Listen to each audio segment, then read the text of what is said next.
Hey everyone, today we're talking about how I was able to save and pay cash for my first house by the time I was 33. And I guess it started a long time ago when I was younger. My parents were both big savers, so in a way I was programmed to be a saver.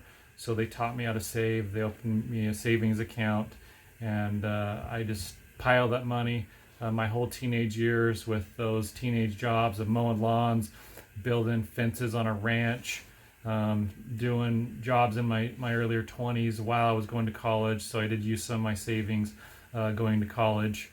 But the jobs I had in my 20s while I was going to college was I sold T-Mobile phones.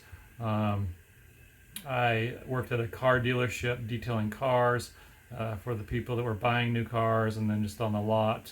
And I sold Freedom flashlights for a while, flashlights that you shake and they have a rechargeable battery in them. And I was also a waiter.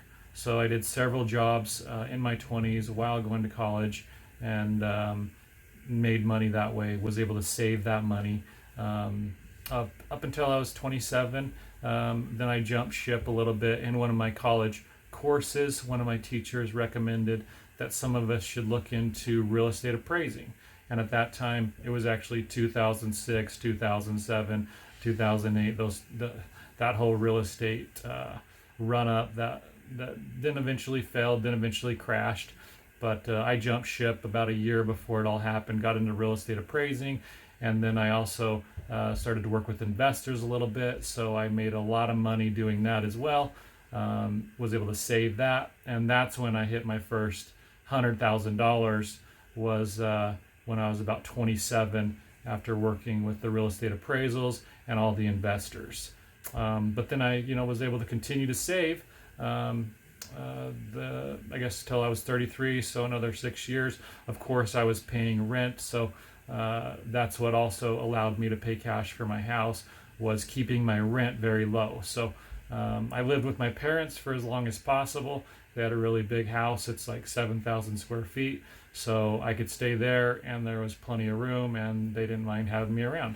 And after that, I did rent several rooms in someone's like basement apartment for, $400, $500. So I kept my expenses really low for 10, 15 years. So it allowed me to save, all the money that I could to pay cash for my first house. And then I was 33 years old.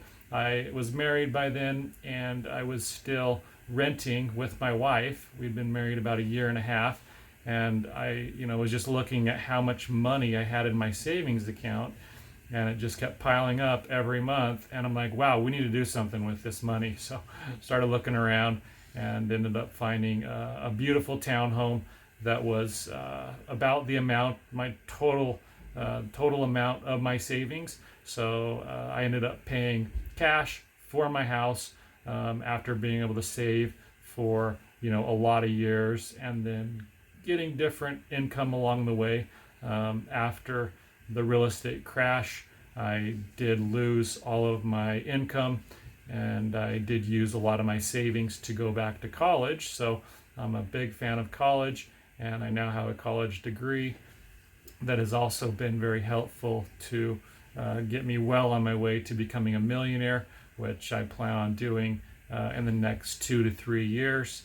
And so I'll be sharing more about that here on the channel too. So that's how I ended up paying cash for my house. Took me, pretty much my whole life up until I was 33 and saving. If I were to look back, there is some different things that I've learned now that I could do better to get there faster. And that's what I'm going to be sharing on this channel too. So go ahead and like the video, subscribe, ring the bell button if you guys want to hear more about what I'm doing. And